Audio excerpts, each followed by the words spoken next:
Hello and welcome to today's lesson. My name's Wes. This is Interactive English, the perfect place for you guys to practice and improve your English skills.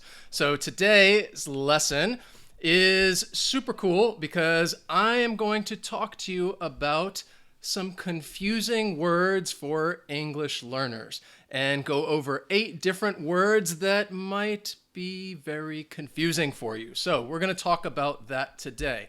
Now, a reason why this is important is because in English, there are so many different vocabulary words. There's so many different words to learn. Some of them are very similar, so it's easy for people to get confused. So I'm going to talk to you about 8 different commonly confused words that might be troubling English learners. So before we jump into that, I want to hear from all of you guys. I want you guys, whether you're watching this now or even later, tell me your name, say what's up, write it in the comments. We just love hearing from you guys. So hi, Junior, Ivy, Aras, Murillo, Lata. Excellent. Great to have you guys here with me today.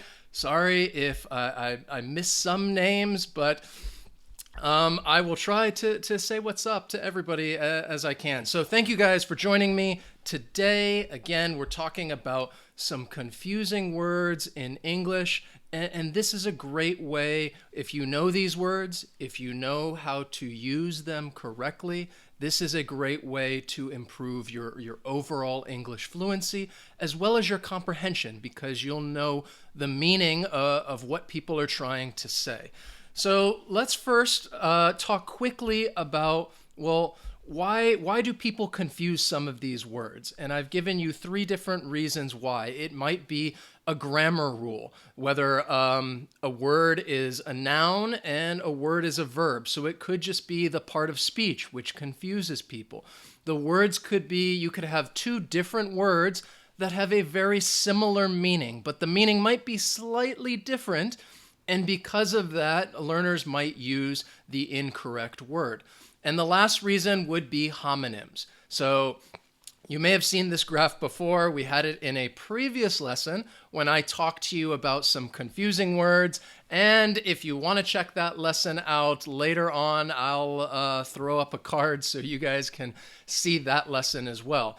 I'm not going to get into all the details of this. If you want to check that graph out later, you can look at it, pause the video. It really is useful. But homonyms, when you have words that are spelled differently, but they sound the same, or maybe sometimes they're even spelled the same, it can really be confusing as to not only which word you should use, but if you're listening to somebody else thinking like, okay, well, wait a second, which word are they talking about? I'm not really sure what they're trying to say right now. So there are many reasons why you should try to learn these words. And I'm going to tell you about these 8 words. I'm going to give you the part of speech as well as talk to you about their meaning. And we're going to go over some example sentences. And then at the end, we're going to do a quick little practice. And I'm going to test your skills and see just how much you guys remember. So if you guys are with me right now, one thing I would recommend, even if you're watching this later, as we go through some of these words, I am such a big advocate of practice, practice, practice, practice, all right? Take some of those words and write an example sentence. Give us an example sentence so that way that if people are watching this right in the chat now or you're watching this later, you can see these other examples and see how these words are used in context. And it's great to practice because that's the best way to learn. So let's first look at these 2 words right here. Now, they may look very similar because they're spelled, their spelling is a little similar, but the pronunciation is very different. So the first one is the verb lose, okay? Lose is the verb, L-O-S-E, and it means to misplace something, or it could be not to win a game or a contest. So this is a word that has a multiple meaning. The example sentence, I don't want to lose my keys. And again, we're talking about winning a match, like, oh, I don't want to lose the match. Now, again, this is in the present simple because the past is lost, and that's not really going to confuse people, but in the present simple, it might confuse people. So lose, L-O-S-E, don't confuse it with this word right here, loose.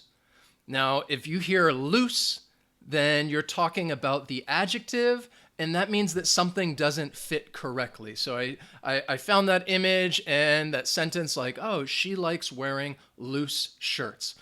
I am also somebody who likes wearing loose clothes. Some people, I think the style now is to wear very tight shirts and tight jeans. I like to wear loose clothes. So again, don't confuse lose with loose. And again, if you're with us now, practice, write some sentence, all right?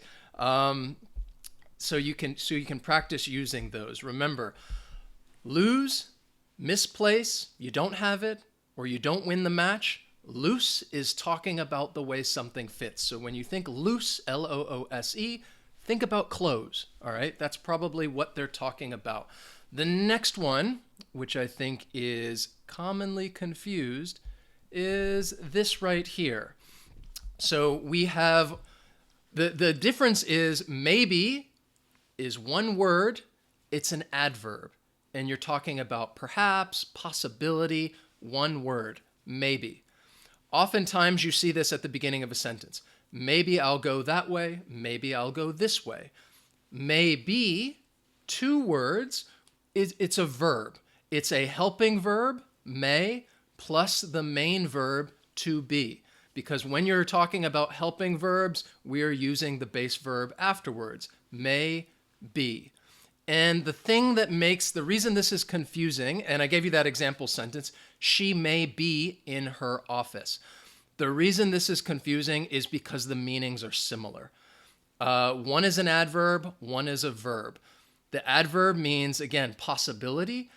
In the may be, two words, we're talking about a modal of possibility. You don't know, it's possible. So for example, she may be in her office.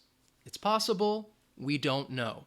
If we could also say same meaning, but using the adverb, maybe she's in her office. It means the same thing. But again, you want to be very careful with these words right here, because I think most people would confuse this in spelling. If you are having to write something, an email or a paper, this is where people get in trouble, because the pronunciation is the same. Maybe, maybe. So just be careful, especially when you are writing these words right here. Next, let's look at this homonym right here. Stationery versus stationary. So this is a word that just has a multiple meaning. You can talk about it as an adjective when it's saying something is stationary. It's not moving. She's using the stationary bike. You can see her exercising up there. Not moving, she's stationary. It's an adjective. As a noun, stationary is talking about things that you write on, little pieces of paper that you would find in somebody's office. And I gave you that example sentence, he just bought new stationery. He just bought some new stationery. So let's look at next. We have these two words right here. And again, the spelling is a little different and the pronunciation is going to be very different because as the verb, all right, which is breathe, to breathe, you are basically taking air in and out, breathe. He's learning to breathe fire. The little dragon right there is learning to breathe. This is different than the noun, which the meaning is similar, but again, the pronunciation is different. Breath. Right here, B-R-E-A-T-H, breath. You're talking about when you're taking air in. It could also be, again, just the air in and out. So it's very similar, but one's a verb, one is a noun. She took his breath away. So let me try and give you another example of this. So if I'm talking about the verb, again, it's an action, breathe.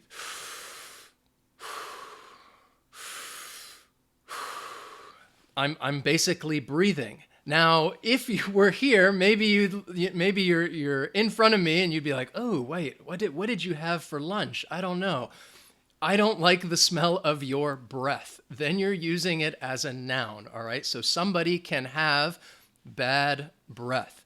I try not to brush my teeth, use gum, but as an example, people are breathing, the action, but breath is the noun, all right? You're holding your breath, okay? So there are many different examples for that. The next one, moving right along, these two words right here, again, the big difference is a part of speech, and this is advice versus advise. So again, the meaning is very similar. The spelling is going to be different and the part of speech is going to be different. So if we're talking about the noun, we're talking about advice, recommendation, guidance that somebody's given you. They give you advice, the noun. The cookie gave me some great advice. Those fortune cookies right there gave me some great advice, and that was to eat more cookies. That was some good advice. Now, in the chat, what I want to do, or in the comments, since we're talking about advice, I want you to tell me, what advice do you have for everyone else on how to improve your English skills? We all want to improve our skills. We want to get better. What's some advice that you have for everybody else here? Write it in the chat, write it in the comments, and let us know what's something that worked for you. What's some advice that you have? Now, if we're talking about the verb, the action of giving those suggestions, those recommendations, then we are advising someone, to advise. The spelling is different, all right? So be careful, especially when you are writing these, as well as saying this, because advice with a C, all right, that C is going to sound like an S, advice. Advise, that S is going to sound like a Z, advise. And this is my advice to you, to all students. I advise students to study a little bit each day. I always advise people to study a little bit each day. It's very important. It really, really helps. That is my advice to everyone. So, example sentence, perfect. Kira, I advise English learners to study vocabulary and grammar rules in context. Perfect. Excellent. Thank you for sharing with us. Next, we have this right here. Less versus fewer. Now, both less and fewer, they are determiners. And if you're wondering, well, what the heck is a determiner? A determiner is a word that comes before a noun that it gives the noun a little context. It gives us some more information. Often when we think of determiners, you might think of articles. Those are also determiners, a and the. Fewer and less, they are also determiners because it's basically giving us information, talking about an amount. So we use less, basically saying not as much. Fewer, not as many. So the difference between less and fewer is less is non-count nouns. We use fewer with count nouns. So notice I didn't give you any example sentences because right now, since we're moving along, I want you guys to write the example sentences. Write them in the chat, or even if you're watching this later, write it in the comments. It's always good to practice. Don't worry about making mistakes. Just write us a sentence, share with us. We want to hear from you guys. So remember, we use less with non-count nouns. Less candy, less water, less rice. I'm thinking of a lot of food right now. Probably going to get something to eat after this. Fewer, we're going to use it with things that we can count. And again, a way of telling that, if a noun is plural and you can add an S to it, then it's probably a count noun. Apples, plural, we can add an S, so we're going to use fewer. Fewer apples, fewer students, fewer chairs.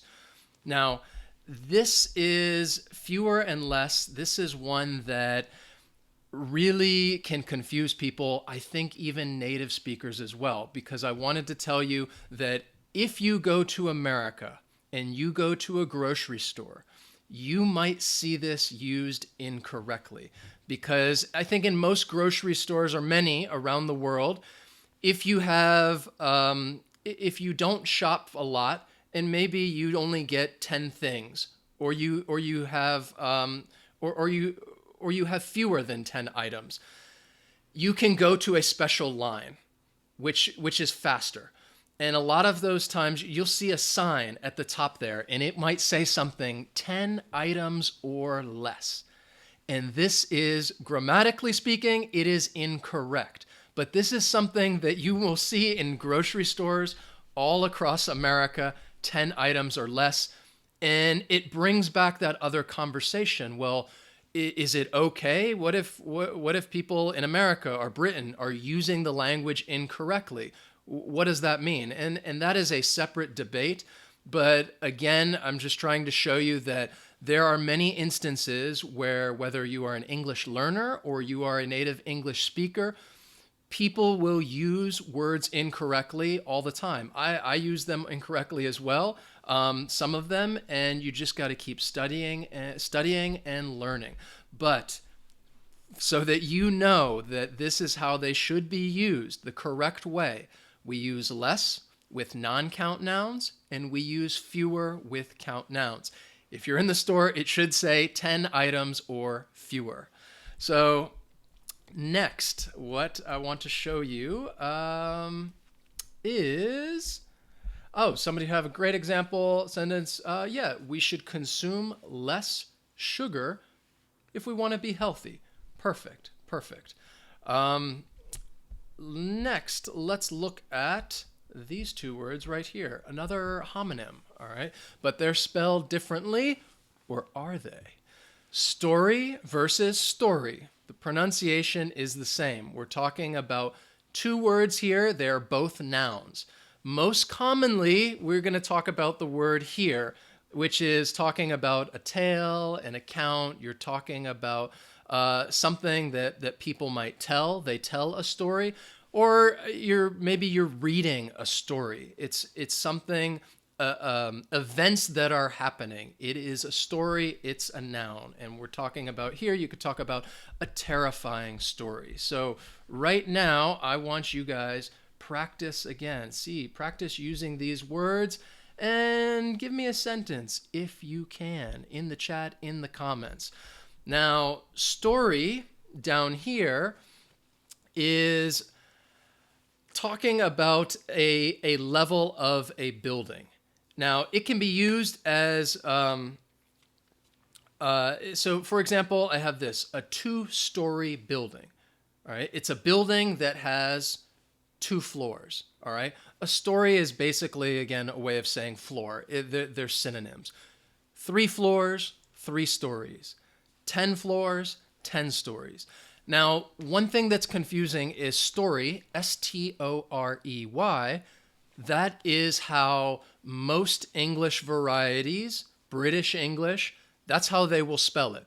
Americans, like me, since we're a little weird and we're a little crazy, we don't spell it this way. We spell it like this one, talking about events. People will spell it S-T-O-R-Y. So that is another little difference between British English and American English would be the spelling of this word right here. But if you're talking about a story, again, you're talking about how many levels something has. How many floors does it have? How many stories? Next, we have these two words, desert and dessert. Okay, so let's start with the first one, because again, some of these words have multiple meanings and they have different pronunciations as well. So if we're talking about the noun, the desert. The desert, think of the sand, think about dry weather. It's the noun, it is a place. The verb, dessert, To desert means to abandon something, to desert. Desert, desert. The difference would be the emphasis, where that stress is. So the noun, desert, the stress is on the first syllable. The verb, desert, the stress is on the second syllable. As when it's an adjective, it's also talking about an abandoned place. Nobody's there. So for example, right here, you have the desert, a desert island. And basically, they're not talking about an island that's full of sand or hot. It's basically an island that would be abandoned. All right? It is deserted.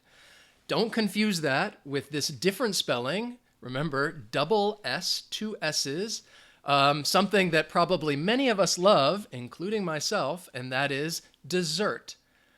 So this is a noun that's just talking about something sweet, some meal that we all like to have. Dessert versus desert. I can't even say it. The desert, like think of a place, the noun, versus dessert. So again, this is the pronunciation is going to be a little different. Spelling is definitely different.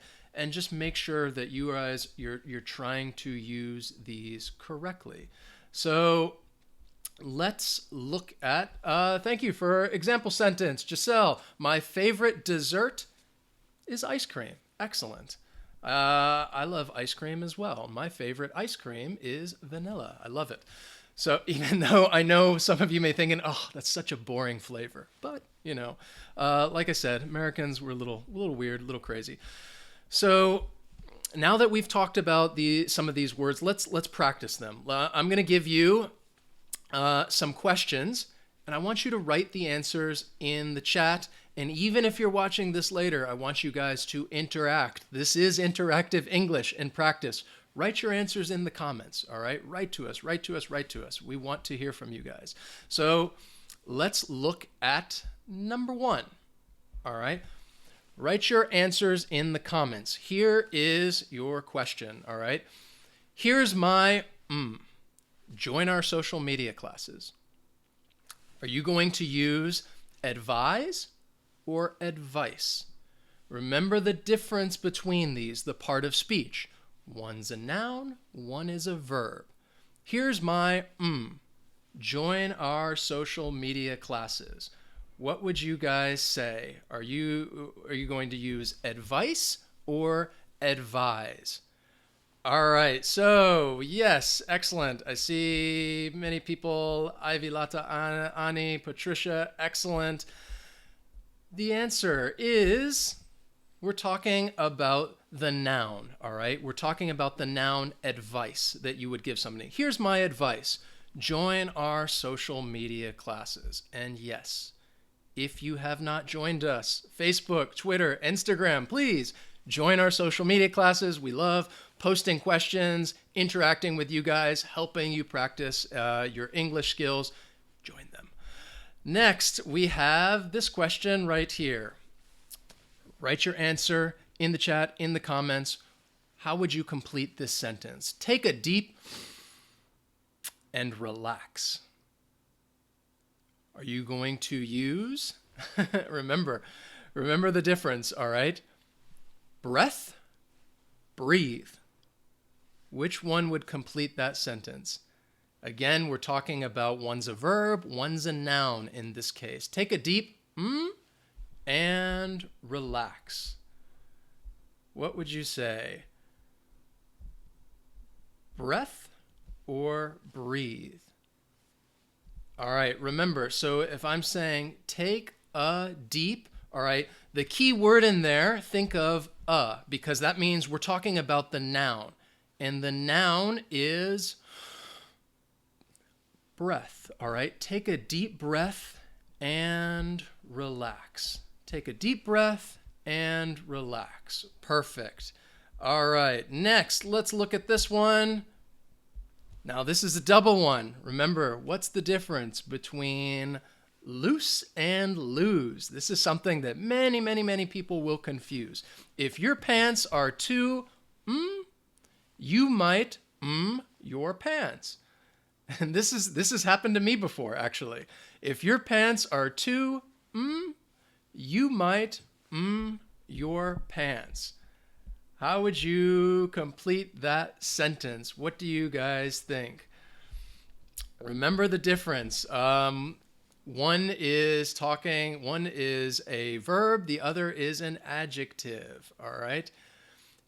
Remember, I said loose. All right. Loose, Loose, is talking about clothing. Okay. It's an adjective describing clothing. If your pants are too loose, you might, the base verb, you might lose your pants. If your pants are too loose, you might lose your pants. Excellent. Rosie, Annie, Patricia, Sam, excellent. Ivy, thank you guys for answering. You guys rock this. So remember, just to recap, in case you joined us a little late, these are the words that we were talking about, the difference between lose and loose. We just discussed this. Lose is the verb. You're talking about losing something or maybe not winning a contest. Loose, think clothing, all right? Loose, something is loose. Maybe versus maybe. Both of them are talking about possibility. One is an adverb, the one word. Maybe is an adverb. Maybe I'll get something to eat after this. And maybe is talking about the verb. You're talking about your helping verb and the may verb, the main verb. So, for example, she may be in the office today. So remember, when you're writing, remember the difference between these two. Stationery, this is a homonym, a multiple meaning word, stationary versus stationary. It either means not moving or little piece of paper, cute little pieces of paper that you would write on. This was another question. Breathe versus breath. Breathe is the action, breathing in and out, and breath is the noun, is just talking about the air itself, all right? Maybe you hold your breath, maybe somebody has bad breath, maybe they have wonderful breath, who knows? The next one, we talked about advice, the noun, versus advise. So again, we're talking about recommendations, suggestions. One is a noun, advice. The other is a verb, advise. This one, I told you, is commonly confused even among native speakers, less and fewer. It's a matter of count versus non-count. We use less with non-count words, less candy, fewer with count words, fewer apples. We discussed story versus story, another homonym. Story is talking about a tale, a bunch of events that are happening. And this story down here, it can mean like floors of a home, floors of a building. How many stories does the building have? And desert versus dessert. Desert can be the noun about a dry place. It can also be talking about as a verb and an adjective, it's abandon, all right, a deserted area. And then you could have dessert, which is the noun talking about sweets. So I hope you enjoyed this lesson. Please, if you did, like it, give us a thumbs up. We really appreciate it. If you have other questions, once this video gets posted, write to us in the comments. We want to hear from you guys. And if you know of other words that you think are confusing, share those with us as well. Write them in the comments. It's always good to share with everybody so we can learn more and more and more and more. That is the goal. Thank you guys so much for watching, for being here. Again, as I recommended before, join our social media classes. It's a great way to practice and improve your English skills. Vivian, Junior, Annie, Giselle, Lata, Raymond, thank you guys for being here. Again, sorry. Mattia, sorry if I missed some of your names. I'm glad that you guys made the time and joined us for this lesson. And again, we will be back next Saturday. We will have another lesson out on Tuesday, another live lesson next Saturday. Hope you guys can join us then, and we'll see you next time. Have a great day.